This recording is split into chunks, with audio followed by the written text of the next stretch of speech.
Guys आज त चनाको दालसित यो मिक्स गर्ने हो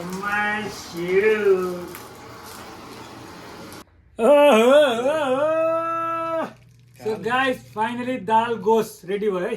दाल त गुड मर्निङ गाइस, उठिसकेको छु। आज चाहिँ ढिलो उठेछु। सो उठ्ने बित्तिकै तातो पानी तताइसकेको छु, हेर्न सक्नुहुन्छ। अनि मेरो दबाई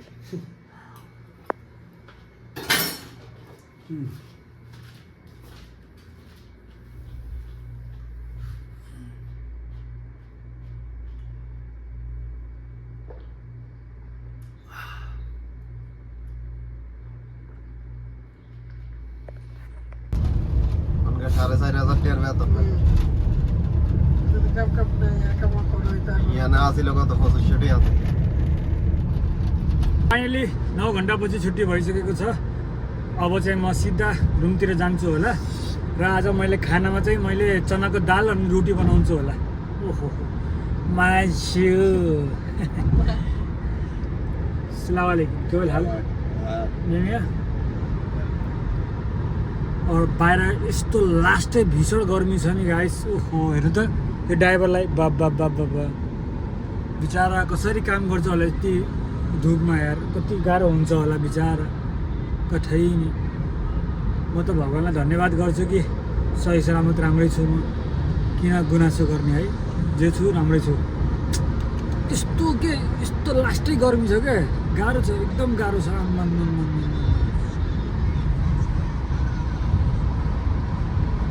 गाइस रुममा आउने बित्तिकै हल्का रेस्ट गरेँ अनि भिडियोहरू अपलोड गर्छु भन्दाखेरि त यार पानीको गाडी आइसकेको छ। यार पानी पनि हामीसँग छँदै छैन, 0 भइसकेको छ। सो मैले 15 बोतल पानी मगाएको थिएँ कि गाइस, बाहिर आएको छ कि।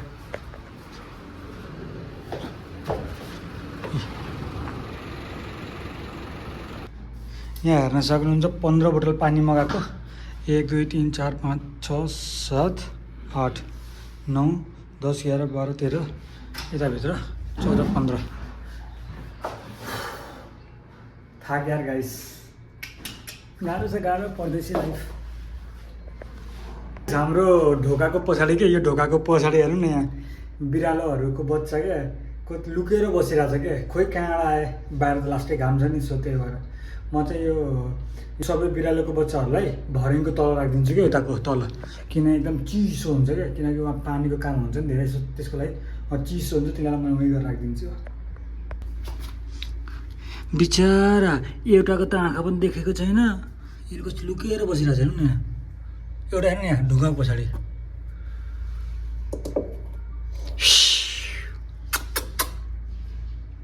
म्याउ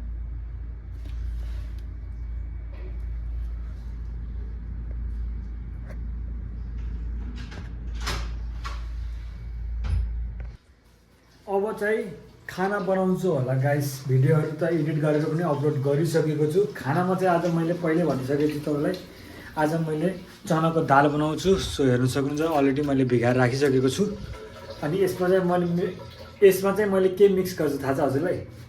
यो ओहो गाइस, यो खुट्टाको बाबा यस्तो टेस्टी लाग्छ नि, यस्तो टेस्टी लाग्छ नि सायद गाइस, कसम बहुत मजा आउँछ। सो म चाहिँ यो दुईवटा मिक्स गरेर चाहिँ फर्स्टचोटि बनाउँछु है। अलरेडी पहिला पनि मैले चनाहरू बनाइसकेको छु रोटीसित खानलाई। सो आज चाहिँ मैले चनामा चाहिँ यो एड गर्छु क्या। बब्बाल खतरा टेस्ट हुन्छ जस्तो लाग्यो मलाई। सो योभन्दा पहिला चाहिँ कपडाहरू धुन छ। सो एक लट चाहिँ सेतो ड्रेसहरू पहिल्यै यहाँ हालिसकेको छु। सो अब अर्को लटहरू यहाँ छ, यो फटाफट धुन्छु। अनि गाइस यहाँ चाहिँ मैले रोटी, यहाँनिर चाहिँ मैले अलरेडी रोटीको लागि डोहरू रेडी गरिसकेको छु। पहिला फटाफट कपडा धुन्छु अनि त्यसपछि बनाउनु पर्यो खाना। मैले अहिले चाहिँ सबै इन्ग्रेडियन्टहरू रेडी गरिसकेको छु, हेर्न सक्नुहुन्छ। यहाँनिर सबै थोक छ। यसलाई चाहिँ मजाले पोल्न पर्यो कि यसले। सो गाइस आज त चनाको दालसित यो मिक्स गर्ने हो मासु।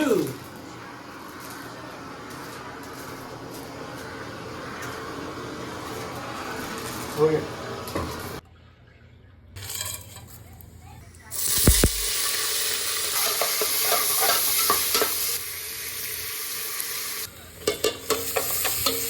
जिन्जर गार्लिक ब्राउन भइसकेको छ। सो अब चाहिँ खुट्टा हाल्नु पर्ला। त्यसपछि टमाटर। सो अब चाहिँ मसला हाल्ने बारी। हेर्न सक्नुहुन्छ यहाँ 7 स्पाइसेस अनि त्यसपछि जिरा पाउडर हाफ टेबल स्पुन अनि बेसार हाफ टेबल स्पुन। नुन त पहिला हालिसकेको छु। सो यसलाई मजाले मिक्स गर्नु पर्यो। मजाले भुनेपछि कमसेकम 5-10 मिनटपछि अनि बल्ल माथिबाट दाल हाल्छु कि guys. Focus mic. Oh so guys यसलाई 5-10 मिनट जति पकाएर अनि बल्ल माथिबाट चाहिँ यो दाल हालिदिने। सो गाइस यो मजाले भुटिसकेको छ। यहाँ हेर्न सक्नुहुन्छ। अनि मैले दालको पानी पनि फालिसकेको छु। अब दाल हाल्न पर्ला।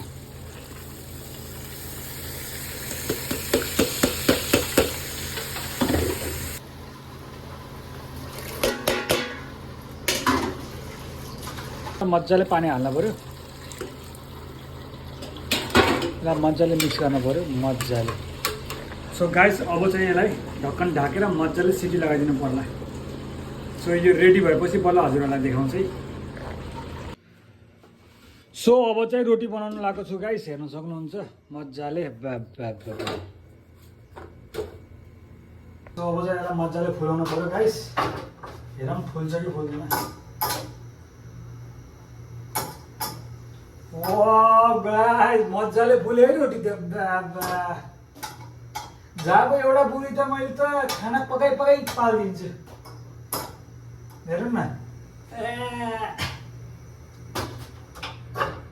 यो चाहिँ हाम्रो के अरे जो ह्याङ्गर हुन्छ नि कपडा टाङ्ने ह्याङ्गर हो। त्यसैले चाहिँ मैले बनाएको हो गाइस है रोटी फुलाउने।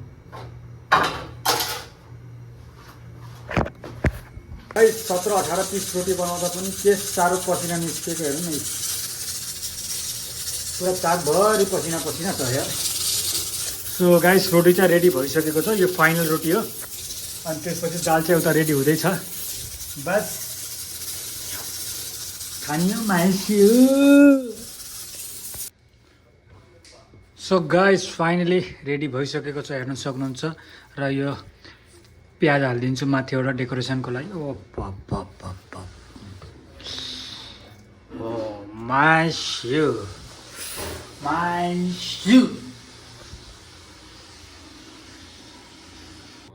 भयो नि भन्नु है।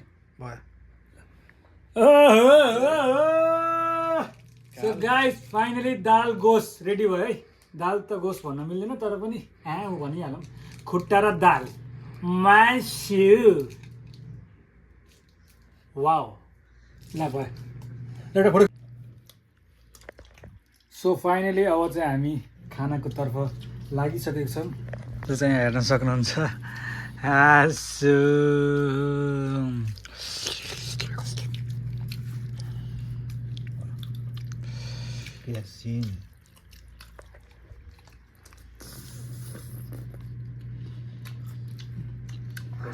अचार भइदिएछ है। किलो छैन कि एकचोटि छैन सुरुमा